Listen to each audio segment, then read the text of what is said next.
Hi, welcome back to Movie Review Mom.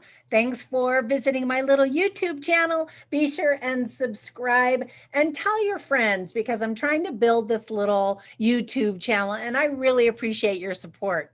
So, today, the movie I'm reviewing is called Shortcut. Now, if you're here in the United States, you know Halloween is fast approaching. And so this makes for a good Halloween movie of sorts. I'll tell you more about it here in just a second. But if you are not ready and willing to go into movie theaters where this movie is playing, there's another option that's playing on Netflix for free called Hubie Halloween. They're very different from each other, and I'll be posting that movie review soon. So stay tuned. And in fact, if you click on that little bell when you subscribe, you'll get a notification through your email every time I upload a new video. With a review. So that way you don't miss any of my reviews.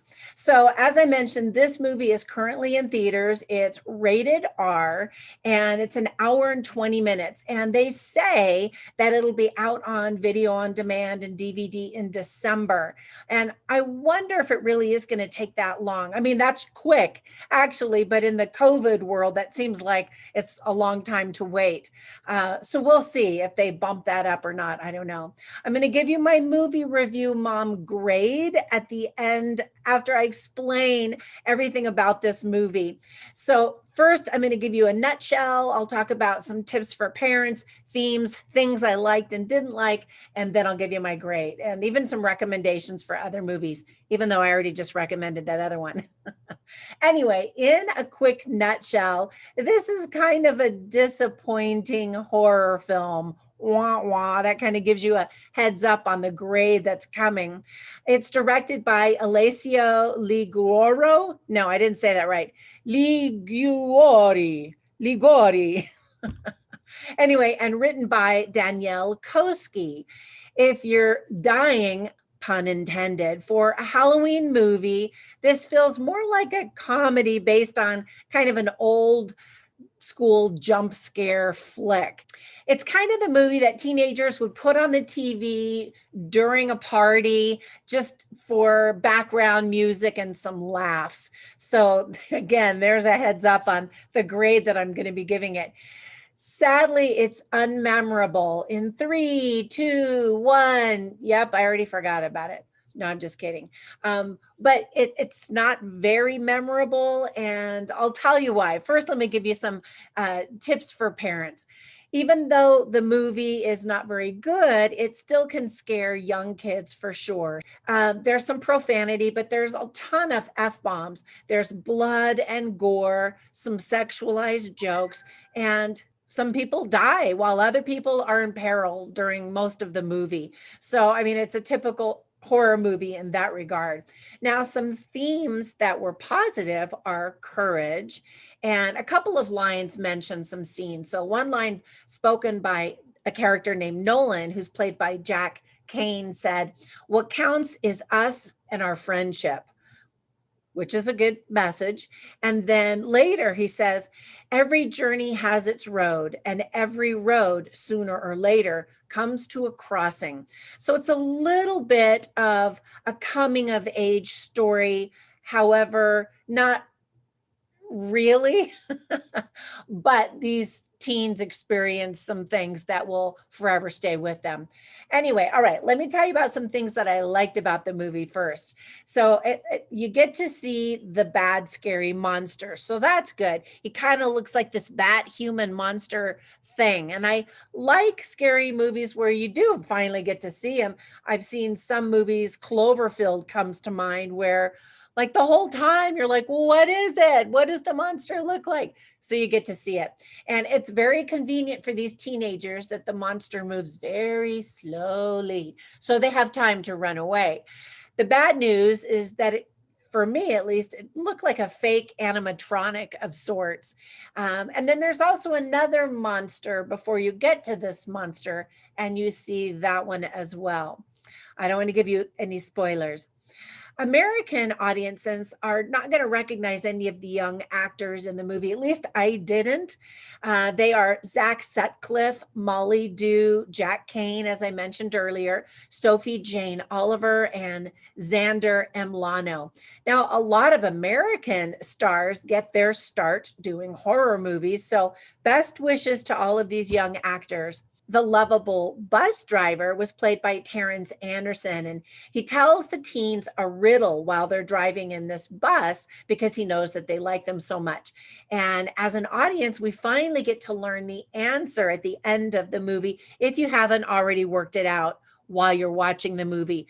Most likely you've completely forgotten about it and didn't realize that it was significant. And it is, but again, you have to wait to the very end of the movie. But I liked that. The story tried to include some folklore to give depth to the monster's background, and that was fairly effective. And I really like the look of the movie poster. Um, so that's something as I was trying to think of things that I really liked about it. I always feel really badly trashing a movie when I don't like it. And I'm not trashing this movie, don't get me wrong. There will be people that think it's kind of fun, but again, it's more laughable, scary fun than serious drama horror. So, leading into that is the list of things that I didn't like. So, first of all, some of the camera shots simply lasted way too long. The music by Benjamin Kwasi Burrell is very heavy handed and tells you how you're supposed to be feeling at every moment. Many times the music is too loud or the sound effects are too loud or overly dramatic for what the camera is actually showing on the screen. So it felt like a mismatch often for me, which always pulls me out of the movie. I want to really be enveloped into the whole thing and not even really notice some of the elements that are working together because they balance and blend so well together. So in this case, it was very noticeable. The opening credits feature views of this red school bus driving so slowly through this forested road. And I think if it had been an overhead shot showing it going quickly, that would have seemed more realistic, but it was almost like from the back up above a little bit, and it's just going so slowly. I don't know why that kind of just drove me nuts. Like many or all horror movies, the dialogue and the scenarios are just ridiculous. And why is it that cliched characters in horror movies always make really dumb decisions? When will they learn that standing around screaming doesn't actually help the situation? Now, these characters oftentimes had plenty of time to run away, but they often stood frozen screaming or they chose to stay. So that's a source of frustration for audience members, although it's to be expected in a horror movie because the movie would end if they ran away, right? Most of the scenes are very dark, which will make viewing the movie on smaller devices really difficult once it does go to streaming or DVD. You know, if you're trying to watch it on a computer monitor or a small TV or even a small cellular device. The ending narrative tries to make it sound like the teens really grew during their profound experience, but they mostly just ran around screaming and luckily survived. And I won't tell you who survived or how many. You know, there's always at least one survivor, right? But um, I don't know. It wasn't like there was great character growth. In the beginning on the bus, you could tell they kind of drive each other nuts. You know, there's some irritating characters. And at the end, some of them come together, but you don't see this incredible growth. As I mentioned, it's not like this big overarching character growth that takes them on this journey of self-awareness other than just they're now a group of people that have survived. And again, don't assume everybody survives. I don't want to give any spoilers away. We don't really get to learn that much about the teenagers. You know, you see a few little very cliched personality quirks at the very beginning and even scattered throughout the movie, but you don't get to learn really that much about their backstory or even really where they're going. I kind of interpreted it that it was the school bus driver taking them home.